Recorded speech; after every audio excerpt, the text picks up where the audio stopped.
Hello, everyone, and welcome back to another episode here at the Damage Report. Me, John Aderola. It's a Friday, which means also Brett Erlich. Brett, how's it going? I was just doing my vocal warm-ups. Hello, John. I am 9 feet tall. That's what I do. I believe I've heard you do that before. Well, Brett, thank you for being here on a show that represents a new day, but not a new intro. People are frustrated in the chat, but we said we were going to make intros together and we haven't done that. So I don't know why anyone is surprised that I haven't yet made time. Anyway, happy to have you here, Brett. Thank you for taking time out. Appreciate you. Happy to be here. Are you hungry or something? Is that why you're eating the lower third? What's this about? Why am I like too low? I don't know. Listen to my mom. Throw your shoulders back. Throw your shoulders back, John. Yeah? Yeah, that's my mom's like phrase. Throw your shoulders back, Brett. Should I just do the news like this? Is this any more awkward than Tucker Carlson? Yeah, both would be described as posturing. Well, I don't want to be a poser. Okay, so yeah, no, I'm gonna keep it real, especially because it's a Friday, and also because I don't know, there's a show on the internet. What's the difference? I'm a little bit down. You know, like I'm still in this hut.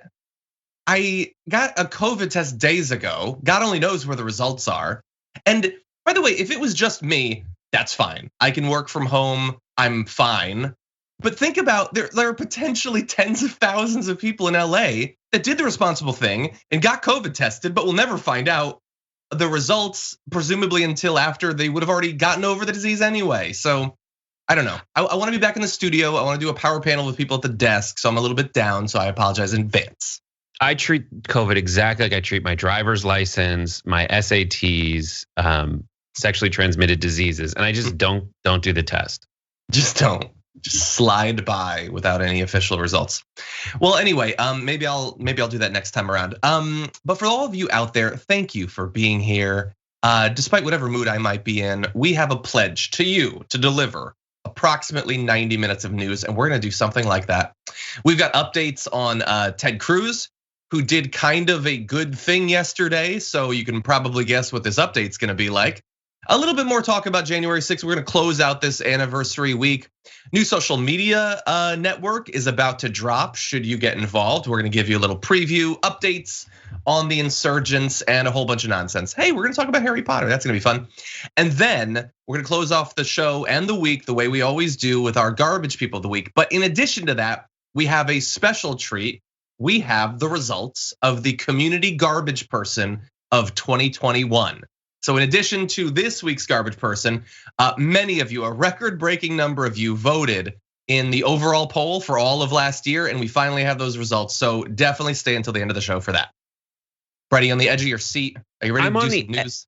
I'm almost ready to do some news. Just everybody join us for Game Busters tonight, because John Aderola will be in the squad. Hot dropping on the Daily Planet or whatever that area is. It's been so long. There's a new map and Spidey headquarters. Hopefully it still exists. We'll discover it together today at 5:30 p.m. Pacific, 8:30 p.m. Eastern at twitch.tv/TYT. Yes. By the way, early heads up, in addition to the gaming that I'll be doing on Game Busters, I don't often appear on other podcasts, but I will be. I'm gonna be recording an episode next Monday, I believe. I have no idea when it's coming out, but I will let you know when I do. Anyway, I'm going to be playing D&D with people I don't know. And if you know anything about me, you probably know I am terrified at the prospect of doing this. Not only talking to people I don't know, but like basically performing in front of people I don't know. So I'm horrified right now, but hopefully it'll be fun. You're an excellent natural storyteller and great at parties, John, so I think it'll go off just fine. I do think you're great at parties. I was thinking about that randomly while folding clothes. Like, John's really good at parties, facilitating as a host. I thank you. Although I appreciate the implicit, unstated widening of the definition of parties that you just did there, because I have only very rarely ever hosted what most would consider a party, but I host things. COVID era parties are like, anytime you think back on something where 3 people were around, that's a party for me. Exactly, that's probably enough. We used to have our, our Can't Believe He's Still in Power Hour parties. And anyway. Okay, by the way, the podcast is Greetings Adventurers. So look forward to that. You can go get subscribed in advance. Anyway, with that, Please hit the like button, share the stream, send us comments. We'll respond to them. And with that, let's jump into this video. We are approaching a solemn anniversary this week. And it is an anniversary of a violent terrorist attack on the Capitol, where we saw the men and women of law enforcement demonstrate incredible courage, incredible bravery, risk their lives to defend the men and women who serve in this Capitol. Okay, so that was Ted Cruz yesterday on the show. We played that for you. That is him acknowledging how serious last January 6th was, just describing the date. That's it. And it's Ted Cruz. So that was really surprising. He's not normally a guy who's willing to say something unpopular. He's always scared of being criticized and all that, scared of looking humiliated like a fool. So we appreciated his bravery for the 5 or 10 minutes that it lasted, because as we sort of predicted on the show yesterday, he's not going to die on a hill. Like the core part of his personality is that he will never choose a hill or die on it. So he threw out those comments. He got criticized. Tucker Carlson ripped him a new one. People on Twitter said that he was a traitor. And so he backtracked, backpedal. And it involved him going on Tucker Carlson and just basically begging for Tucker to accept him again. Let's give you a little bit of that groveling. We've got a few clips for you. Carelessly, and yet you called this a terror attack when by no definition was it a terror attack. That's a lie. You told that lie on purpose, and I'm wondering why you did. Well, Tucker, thank you for having me on. When you aired your episode last night, I sent you a text shortly thereafter and said, listen, I'd like to go on because the way I phrased things yesterday, it was sloppy and it was frankly dumb. And I don't buy that. Whoa! I don't buy that. Look, I've known you a long time, since before you went to the Senate. You were a Supreme Court contender.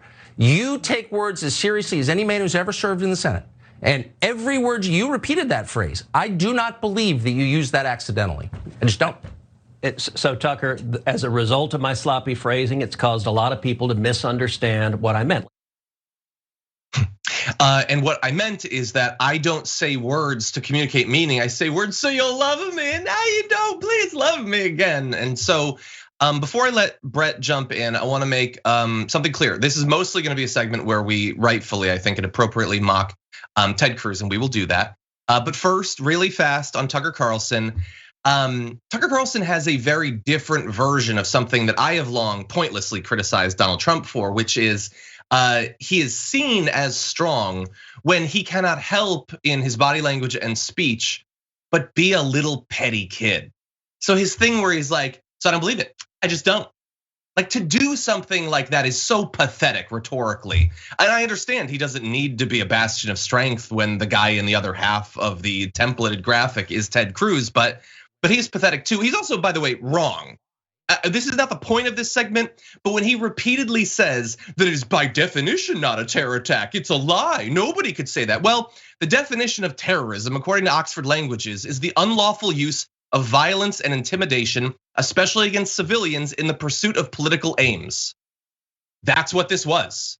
It was a group of people being violent to scare civilians, our elected officials, into doing what they want politically. That's the stated goal of it. I'm not even I'm not speculating about what they were trying to do. Trump was saying, go there, make your voices heard, show them they have to overturn. This was by definition terrorism. There's nothing in that definition that says 10 people have to die or 100 people have to die. They were using violence and intimidation to get a political end that they could not get through explicitly political means. Thus, it is terrorism. Tucker Carlson is 100% wrong. But Brett, what do you think? Yeah, there's so much to unpack. I'm definitely going to forget plenty of it. First of all, I just want to point out that this is like what a marshmallow Ted Cruz has to be, that he can get boxed out rhetorically and politically by Tucker Carlson, who is also a marshmallow, a ooey gooey, right before he bursts into flames, s'more on the fire marshmallow. That's what they both are. The thing is, the way that Ted Cruz is, he's an outdated toy. He's an outdated relic, a technologically inferior relic from a previous iteration of a politician. He is the best you can be at that horrible, terrible, no good, very bad way of consolidating and holding power and being a schmucko on camera to score like, it's like watching fencing. Mm-hmm. You're just like, this is not sword fighting.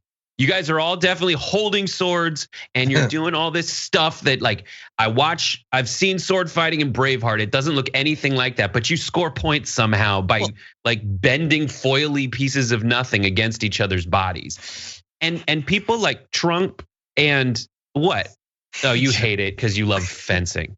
They are different styles of sword combat. That's not what this is about. We're not going to get into it. These guys with their flimsy EPs are trying to thrust their flaccid pieces of bendy aluminum against each other. But that is not a simulation of broadsword or longsword combat like you might see in Braveheart. Hang on, let me go back on my LARP meeting. Different sort of sword. We're moving on. We're not going to talk about it, but I'm going to be mad for the rest of the day. But Trump, but it's not. It's okay and what you just displayed is analogous to people on the news analyzing frickin' political discourse between politicians when people at home are watching it going like, this is boring and stupid and elitist. And people like Trump and Tucker Carlson have both and Steve Bannon, and to a certain extent, you're gonna hate this, AOC, but the people who are the next like 2.0 of being a politician have identified that people at home are watching this going like, this is a bad sport. And so when you originally saw the debate between Ted Cruz and Donald Trump, where Ted Cruz was pulling out his EP and being like, meow, meow, meow, and Donald Trump pulled out a broadsword and decapitated him, it was just shocking to see.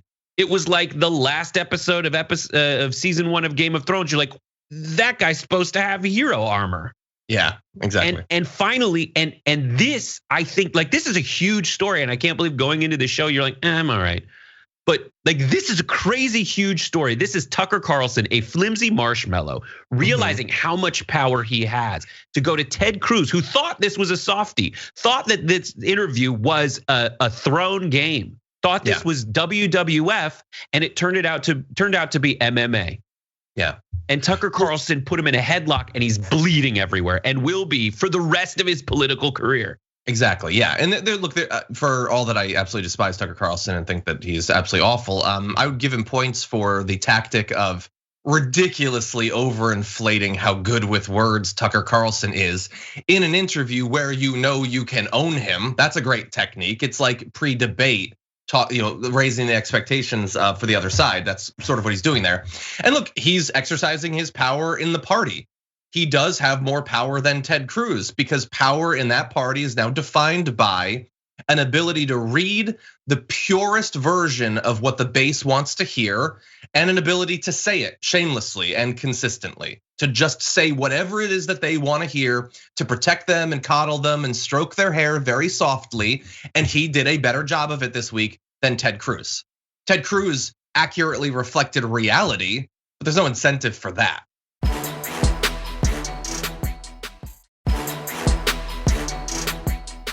Anyway, we do have more clips though. So Ted Cruz's groveling on Tucker Carlson couldn't fit into just one video. So let's jump into a little bit more of his attempt to get Tucker Carlson to accept him once again. What I was referring to are the limited number of people who engaged in violent attacks against police officers. Now, I think you and I both agree that if you assault a police officer, you should go to jail. That's who I was talking about. And the reason the phrasing was sloppy is I have talked dozens, if not hundreds of times. I've drawn a distinction.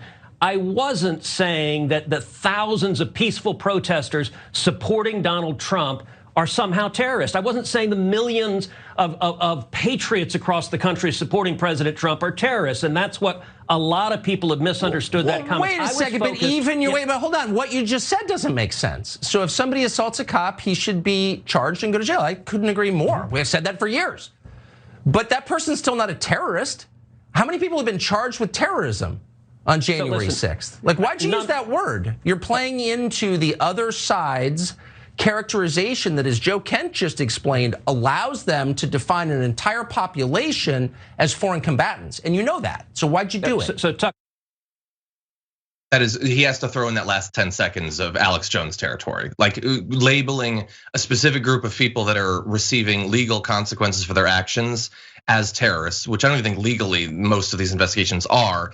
That is defining every conservative in America as a foreign combatant, which obviously it's not doing, and we wouldn't do that. That is your shtick from the Bush era. Yeah, I agree. It is. He has to say combatants also because it now becomes like that when you say civilian, the opposite of that is like combatant. But I guess my point in the credit that this illuminates how the credit that I give to Tucker Carlson for beating down Ted Cruz stops at the message he's conveying at the end of the day, which this insipid concept that the people who stormed into the Capitol building, trying to hang Mike Pence, the vice president of the United States, saying that any attempt to point out that was wrong in a way that is explicit and well-defined, which is exactly like Ted Cruz's wheelhouse and something he thought was safe to do, which was call these people that made their way onto the floor of the House, tried to beat up police officers and kill the vice president of the United States and overturn the peaceful transfer of power, trying to call those people just, victims of circumstance who are widely misunderstood. Like even trying to call out that they're horrible got pushback. And that's what Tucker is trying to do. He's trying to message and run interference for people who tried to end American democracy. Yeah. And it's insane that it works. Yeah, well, and it's worked to convince, every conservative basically believes that simultaneously what happened on January 6th was absolutely great. It was the best thing ever. And it was also a total false flag that the FBI caused. And they only believe that FBI stuff because of Tucker Carlson. He put it out there and they all accept it. It's been wildly successful. And you can expect this for however dark this gets as we continue down this road. January 6th certainly stood out. At some point, I don't know, in a month, in a year, in 5 years, there will be things far worse. I want you to know they are going to run defense. Like I've been saying this for a while, and thankfully, the assassinations have been mostly attempts rather than successful, although there have been attacks against politicians. If some gunman guns down multiple Congress people, you do not think, like you are crazy if you think 6 months later to Fox News will be like, yeah, that was a dark day. That was awful and we really need to learn from that. There's zero chance that is how they're going to respond to literally any violence, no matter how horrific. So just get ready for that. I wanna close with the most pathetic part of this entire thing, which is not just Ted Cruz trying to explain his language, why he used the word, but trying to get back into their good graces by reminding them that he was basically as bad. While thousands of people were standing up to defend this country on January 6th, at that exact moment, I was standing on the Senate floor objecting to the election results. Of course, it would be ridiculous for me to be saying that the people standing up and protesting to follow the law were somehow terrorists. I was talking about people who commit violence against cops. I agree, it was a mistake to use the word yesterday. Right. Because the Democrats and the corporate media have so politicized it, they're trying to paint everyone as a terrorist, and it's a lie. Exactly. And by the way, I've spoken out vocally against your exchange you just had. They want to paint us as Nazis. Yes, I know, it's scary. That is what they're trying to do. And look, I'm the one leading the fight in the Senate against this garbage. Okay, I don't know how he doesn't get that delivery, that tone of voice he's using is begging.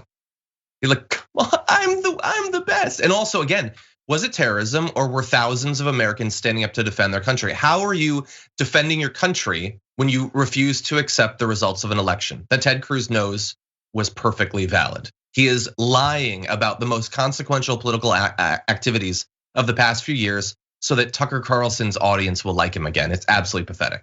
This is Ted Cruz. This is an image I had in my mind while this was happening. This is Ted Cruz, who has put together his best laid plans, Wile E. Coyote style. He has said, all right, here is how I come out on top and get the road runner of the office of the presidency and the general voting bloc and become the next person after Trump tries and fails. This is his plan. And he's got it all in his cave. He's all got it plotted out. And he puts it together and he brings it. And Tucker Carlson's just the road runner who like pulls out one nail and the whole thing collapses at once. That's what happened. He just was like, click. And every best laid plan of mouse-like man Ted Cruz just crumbled into a giant like dust cloud with like the words "bam" showing up and "whammo," and it just completely failed. Yeah, and it would have been priceless to watch, except the person who won is the guy who's saying, "Oh, I can't believe they're comparing us to Nazis," is a fascist. Yeah, he's a straight up definition of the word fascist elitist. As close as you can get if you're like one of those Illuminati folks, like close as you can get to the 13 sacred bloodlines of Swanson Broth-hood in corporate journalism. And the guy also in Ted Cruz, like, I can't believe corporate media has warped this, throwing out all those buzzwords he can so that hopefully Tucker will grab onto one and pull it up, but he just ignores it while being on Fox News, which is itself corporate media. 100%. Really fast, in 1 minute, I want to finalize just by showing you some of the other responses. Tucker Carlson reamed him, but even CNN had fun attacking him, referring to him as Theon Greyjoy. If you watch Game of Thrones, you know that Reek was not necessarily the most admirable, strong figure. I like Derek Young's tweet. Ted Cruz promises to have vestigial spine removed after bullying by fish stick air. It's pretty good. And look at how pathetic this is. So right wingers like Adam Baldwin are like snitch tweeting on Ted Cruz, like, look, back after the January 6th, he said we should have a peaceful and orderly transition of power. Get him, Tucker. How pathetic is that? But even more pathetic is desperately trying to get those people to love you once again. And the last little thing is they're everything that they're saying in their defense of the rest of everyone who was storming the Capitol on January 6th is just a hypocritical inverse of their criticism of Black Lives Matter the entire time and Antifa. This like, oh my God, these people in the streets, they're like, everyone affiliated with every part of that movement is a terrorist, evil, communist, critical race theory psychopath. Meanwhile, they're like, well, just, take these 4 people who committed terrorism and don't even call them terrorists.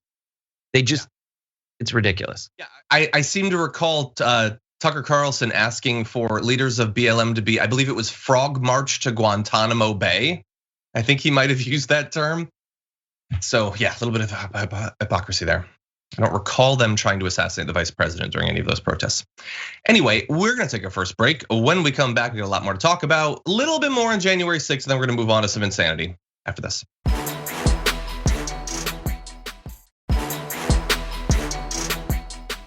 Okay, I know, it's a Friday. Why am I doing this to you? But you're gonna have to see his face a little bit more. Let's jump into this video. It's the anniversary of January 6th. And in commemoration of that, we have donned the official network-approved solemn anchor outfit, white shirt, muted tie. Message, reverence.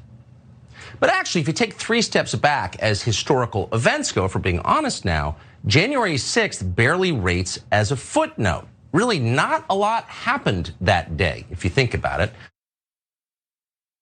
Okay, so in that clip, in just a few seconds, Tucker Carlson manages to do the 2 things he does best, be wrong and be awful.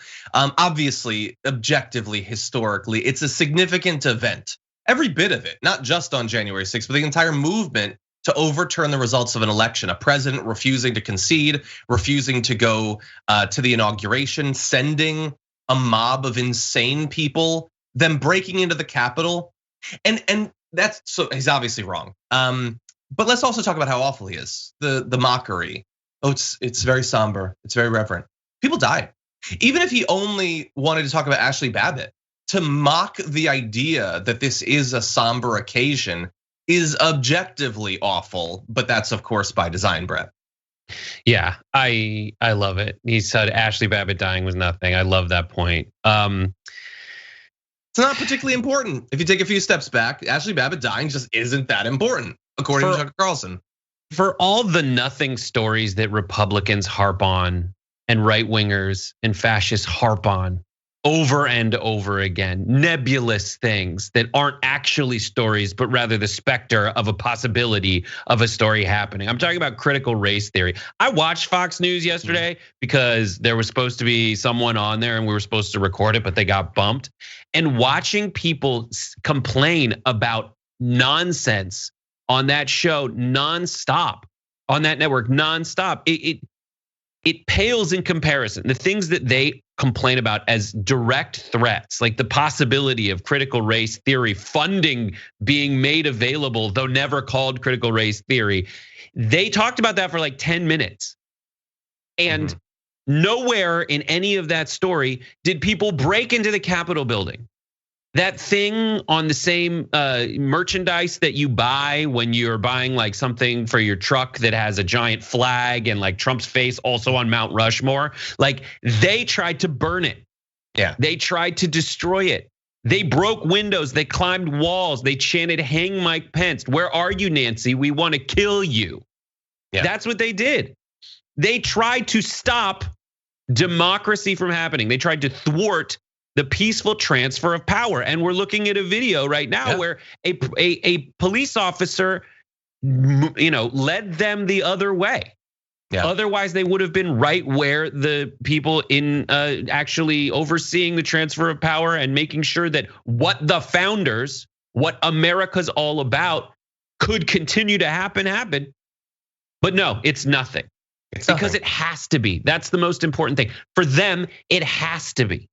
Yep. And for all the times Tucker Carlson talks about other people gaslighting you, saying that a coup attempt, an orchestrated coup attempt, confirmed by people like Ted Cruz and everyone else, Peter Navarro, they had multiple tranches of coup attempt. They had people in there trying to vote against it, trying to throw out legal election rules and results. And then they had people storming the gallery. They need you. It's not that they want you. They need you to believe that was no big deal. How do I know? They've spent every day since it happened trying to convince you that giant momentous, like hasn't happened since they burned the original White House down. Like hasn't happened since then, that it's no big deal. Yep. Yeah, and this is much like when a conservative, like pundit or someone who fancies himself a right-wing comedian will say something awful and then decide if it's a joke or not based on whether people get mad. Yeah, that's what this is. They sent people there to do this. If it had somehow worked, like let's say, they broke it in and literally killed everybody. Or let's say that the political version of the coup worked, that they had stopped the vote from being certified and somehow the House voted and Trump stayed president. What do you think would have happened? What, like there'd be a counter on the screen on Tucker Carlson's show every day? America post-democracy, us standing against the coup. No, they're pretending it didn't matter because it didn't work. If it had worked, they would just run with it. And they will if it works in the future. He's just lying. That's all it is. I mean, look, every human is burdened by certain biases and psychological, like tendencies, confirmation bias, motivated reasoning, these sorts of things. But it is explicit and baked into the creation of rundowns for Tucker Carlson every single day. He is trying to produce an outcome, and the outcome is a happy audience who doesn't want to feel bad about what happened. And so you tell them two things, even if they're totally contradictory. That it wasn't what it looks like, and it's not what they said. It was the FBI that did it. So don't feel bad about the bad footage if you ever see it, and you certainly won't on my show. Also, super patriotic is the best thing ever. Thousands of Americans standing up for their government, so feel good about it. In fact, that's the only way that you square those two things is with it being motivated reasoning behind it. It's also just not true based on his own show to say it's a footnote, that it doesn't matter. Okay, then why did you make an entire documentary about it? Creating this false flag theory, the Patriot Purge thing. Why would you do all of that if it didn't matter? But then he goes on and says things like, I'm gonna jump ahead slightly, that the US government has in fact launched a new war on terror, not against Al-Qaeda, it's against American citizens. January 6th is being used as a pretext to strip millions of Americans, disfavored Americans, maybe legacy Americans, of their core constitutional rights. Okay, that's nonsense. That's insane Alex Jones stuff. But if you actually believe that, then January 6th is hardly unimportant historically if it's being used as the pretext for like a sort of lib democratic patriot act. It's certainly important in that way. Now, this is all nonsense. It's nonsense. I'm gonna go one more definition when he says, in addition to this not being terrorism, he also has been saying over and over that it's not an insurrection. He just says it over and over. It's not an insurrection. Media will never admit that there was no insurrection. Okay, well, again, I can disagree with him, but so can the Oxford Languages Dictionary that says an insurrection is a violent uprising against an authority or government. There's no bit of the definition that says it has to plausibly have a chance of succeeding. That is what they were doing. It doesn't even say about what the goal of the uprising is. It clearly was an uprising. So again, take it up with the dictionary, Tucker. The goal of the uprising was to stop the peaceful transfer of power in America through non-peaceful militant means. I mean, we have the BG on the scene video where they're breaking the windows. They spray, fire extinguishers all over the place that they've stolen, and they're they're vandalizing the entire place. Nancy, where are you? I mean, that's the definition of an insurrection. They tried to do it. They wanted to do it, and more of the hypocrisy point outs, but like they are trying to stop states' rights. Yep. Period. The states decided that these were the rules for the elections. They did it because of a national emergency. They were like, we should probably find ways for people to still vote and not put their lives at risk. Then they executed their plan for having votes happen according to that plan. And afterwards they said, yep, it's good, here you go. That wasn't good enough. And this is the sign of a coup. It's not, they're not protests. I mean, everyone signed off that it was an okay process. The process was fine. They just didn't like the result. Yep. And that's not how it works. And if you think that's how it should work, you don't believe in America. You're anti-American. You hate this country. You hate all it stands for, and you always have. Yeah, 100%. And you're gonna see it again in future elections.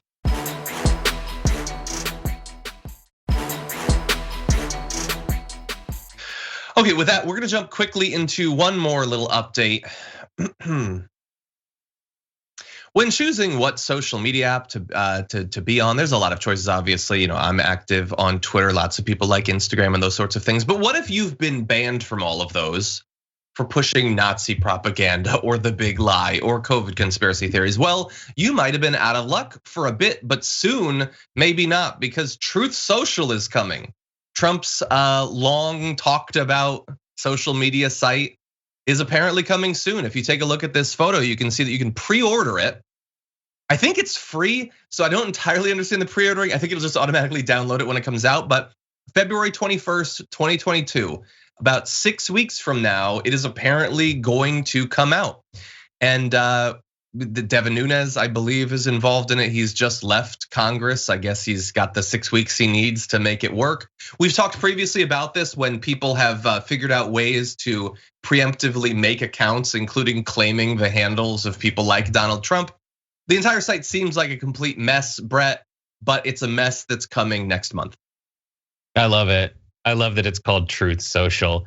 It's like a modifier at the end. It's like not truth, it's Truth Social, which is like a caveat. It's basically an asterisk. It's our truth. It's a place where we can determine what we want the truth to be. And if the only caveat is in their terms of service that you can't actually speak truth to truth about how bad you can't truth criticize is. them.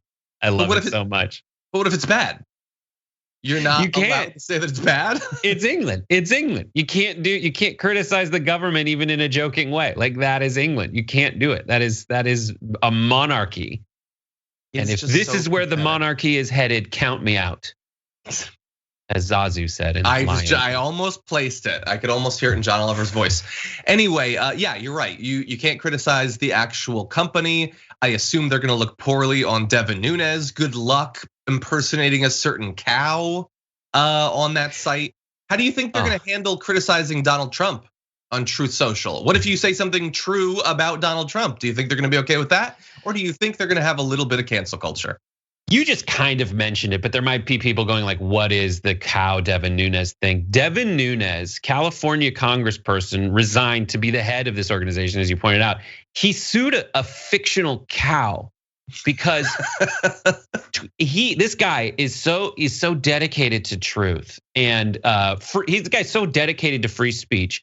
He couldn't let a comedic Twitter handle pretending to be his cow continue to exist. He went into a lawsuit, and he also sued a fictional comedic Twitter handle that pretended to be Devin Nunes's mom, I think. And so this guy, who is on the side of all those First Amendment champions who say that, these woke bros are all killing comedy, has sued 2 comedic Twitter handles in a court of law. And I hate to break it to him, but he lost. And so he has gone out. This little baby snowflake, Devin Nunes, has gone out, and he's just got to create his little tiny bubble where he's got to be safe. And he has a little bit. I mean, you have the graphic. It's graphic 5 that says you can't disparage, tarnish, or otherwise harm, in our opinion, us and or the site. You can't do it. He put a rule because someone was his fake mommy. He's like, I'm going to tell my mommy if you say something bad about me. Yeah. And as John's central theme is like all these people pretending to be alphas, super beta C boys. And also, just like you're totally right. Like that's the effect of that rule. But can you even put the word us in a rule? Like, who's the us? You're a corporation. Why are you acting like a club in a treehouse? You can't be mean to us. Us, like the corporation, the CEO, the board, the stockholders. I don't even understand what that means. You can't even do that. Like the way that, so see how site is in capital in the there's a graphic where site is in capital. You define terms and contracts, like hereafter refer to. Us is not a capital. Like it's so colloquial and stupid. Yeah. It's so stupid.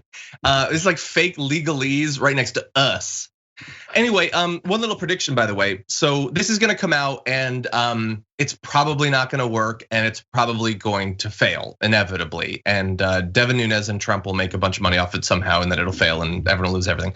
But what I find most interesting about this, and I'm so excited for, is there have been a lot of like right-wing social media sites, like the Rumble and Getter and all that stuff, trying to appeal to right wingers. And you've had people who have occasionally had the cloak of being progressive or leftists who've dabbled in these things, just in case, just because of like cancel culture or something, or like, I just want to reach everybody. But wait until they're gonna have to make the decision. Do they literally go on Donald Trump's social media site? And I guarantee some of them will, because it ain't a backup plan. It's to appeal to right wingers, and you're gonna see it on Truth Social, assuming Truth Social actually works. Yeah.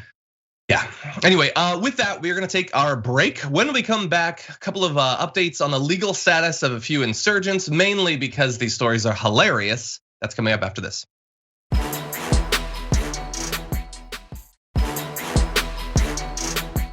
Oh geez, my document just has a gigantic photo of a possum in it now, and it is pretty cute actually. I think it's pretty cute. I know it's supposed to terrify me, but it doesn't. Okay, with that, Brett, let's do some legal updates.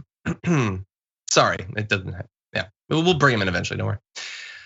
The insurgents continue their legal efforts to avoid prison sentences, and we've been updating you through the course of the past few months about how some of these cases have gone. Well, I want to talk about 2 of the cases in particular. The first is a 20-year-old who was one of the rioters at the Capitol Hill, Leonard Pierce Ridge IV.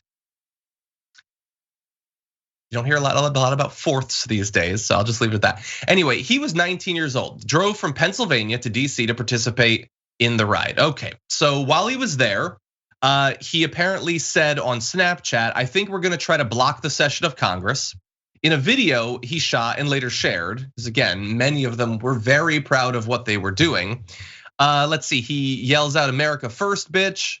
You can see him in this image, looks like trying to punch something. I don't know what there was to punch at that point. Before the riot, by the way, he had said Americans were, quote, forever screwed if they don't stop the stealing of the 2020 election because, quote, if they can steal it once, they can steal it the next time too. And he posted videos and he posted photos of himself there. He later said he made history and that he actually was one of those who saw an officer shoot Ashley Babbitt. But I have a feeling probably every single one of them says that they were in that particular area. Anyway, he was a very knowing part of this riot. He did it for a specific political goal. He wanted to keep Donald Trump as president. He was very proud of himself. Now, though, he is being tried and he's facing potential jail sentences. So you have to come up with some sort of defense. And the defense that his lawyer has landed on is that his brain may not have been fully developed at the time that he participated in the riot, so you should really go easy on him. The lawyer said it stands to reason that a youthful offender such as Mr. Ridge cannot carry the same culpability as an adult with a fully matured brain. Ergo, the same sentence for an adult in a similar situation as Mr. Ridge is not appropriate for this important reason. Brett, there's some science to imply that yes, your brain still does develop after that point. So do they have a point in this defense? The point we should all take away from that defense is they're saying that in order to be part of the of this insurrection, your brain has to not really work well. That's their argument. Like the straws that they have to be grasping at for everybody who says that like the left is so woke and such a snowflake that they have to like look for all these oppression Olympics excuses to not be an alpha frickin' Ayn Rand disciple, right? Mm-hmm. These guys are like, well, he's not really a grown up yet. He's only 20 years old. Meanwhile, change the channel to like Fox Business and they're saying, you got all these beta 20-year-olds who don't take responsibility for their own actions. They're not men. Yep. They're such babies and I love it. Num, num, num. Yeah, well, and look, by the way, if I found myself participating in a coup, I would use whatever defense I thought kept me out of jail, including this one. But that doesn't make it right. It just doesn't. It's not the only one, by the way. It's not the only defense. Lawyer also blamed mob mentality. Yeah, but you went into the mob, so you're part of the mentality. That's not a defense. Political radicalization spurred on by social media. I agree with that. Global outrage over the pandemic and President Donald Trump for sweeping her client into the frenzy. So as many of them has, is blaming Donald Trump for doing this. Goes on to say he really did not understand that walking into the Capitol building would be such an egregious act. Well, look, I go much easier on these people than I think most would. I don't think he should go to jail for 10 years or whatever. Maybe he did think it wasn't such an egregious act, but it's hard to buy that when he says we're gonna stop them from stealing the election. So what did you think was gonna accomplish that? You're gonna walk very, very carefully and in an orderly manner and just stand there. And the coup that you believe happened in November will thereby be reversed. That doesn't make any sense. It's not an excuse. It's not an excuse. It's not a good excuse. Yeah. Like that no human, no reasonable person, you'll hear the word reasonable in legal proceedings all the time. No reasonable person buys that excuse. There's nothing reasonable about walking past a police line, shoving past, being right up against that, where they're breaking windows to go past a barricaded door where there are people that you're not allowed to get to. Yep. If he was right around Ashley Babbitt, like, dude, you know you were in a place you shouldn't have been. Yeah. There's no excuse for that. Exactly. They were being yelled at to not go there. And I think they should issue a formal apology to every member of the Black Lives Matter or Antifa or any kind of protest movement that they've ever said anything bad about, because it was just mob mentality that drove that kind of stuff. How would they know that they were doing something wrong? They were just trying to defend individuals who had been victims of a corrupt justice system from suffering those consequences by assembling en masse. Like, which is it, dude? Because I mean, the answer is it's hypocrisy and it's selective truth. Super last point about this. There is one other individual. We're gonna show you a photo right here. You can see her. She went into Nancy Pelosi's office. She actually has a bit of a sign that they apparently broke. So she actually was apparently involved in a crash of automobiles. Emily Hernandez, by the way, faces 2 charges related to driving while intoxicated and causing a crash that resulted in death and serious physical injury. She was accused of having excessive blood alcohol content. Apparently, there was a crash. A 32-year-old woman in an SUV was pronounced dead at the scene. Another man has been taken to a hospital and his condition wasn't clear. Like she was like waiting for legal adjudication of a insurrection she'd been involved in, and apparently getting drunk and driving around, and now someone is dead, allegedly. So yeah, there's a lot of them out there. There's literally hundreds. This is just a little sampling of what they're like. Anyway, with that, let's get into our last story of the hour. You've probably heard a lot of the past few months, especially about natural immunity, especially from the right. The idea that if you had been previously affected by COVID, then for the rest of time, you don't have to worry at all about anything COVID related, and you don't have to comply with any expectation of societal responsibility that would be COVID related. This is being used by grifters. Like you don't need to get tested, you don't need to get vaccines if you've already been sick or whatever. It's also attempting to be put into law. In Indiana, GOP lawmakers are pushing a bill that if you previously had COVID, and many wouldn't even be able to prove it, that would be able to pass as a COVID vaccine exemption. In Wisconsin, they're trying to do the same thing for private employers. And look, it's definitely grift, and it's an attempt to not have to take seriously the pandemic.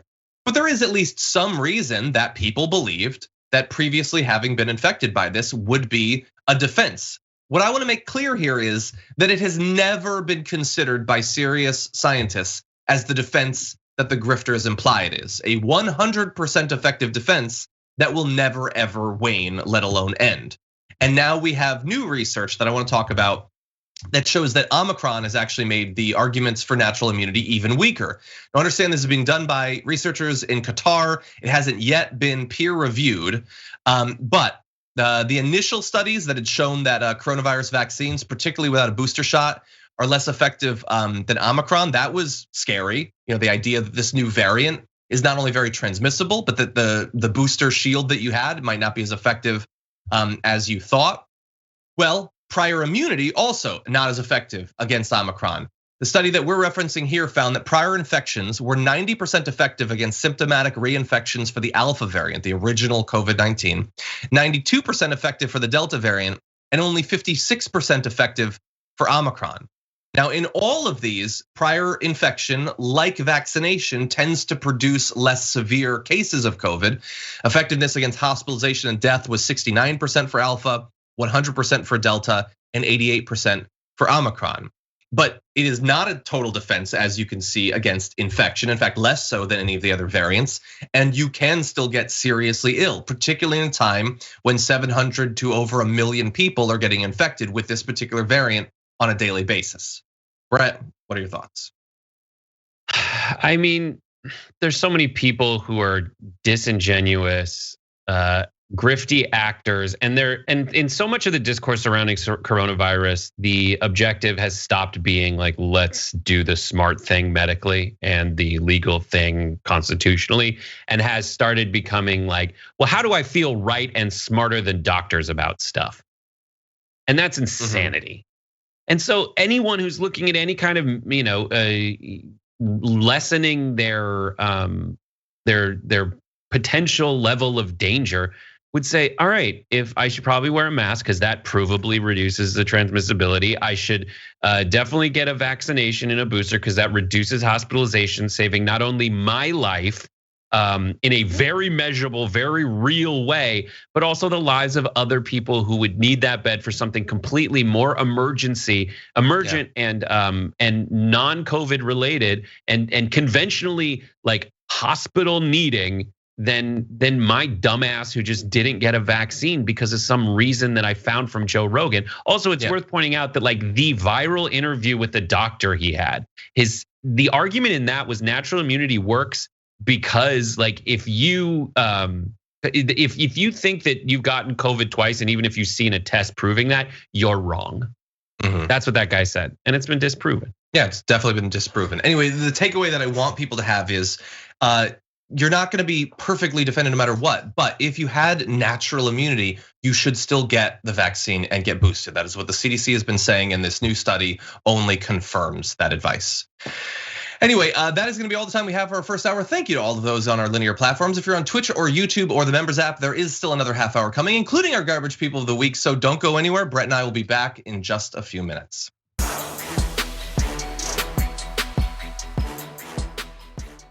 Thanks for listening to the full episode of The Damage Report. Support our work, listen ad-free, access members-only bonus content, and more by subscribing to Apple Podcasts at apple.co/TYT. I'm your host, John Adarola. I'll see you soon.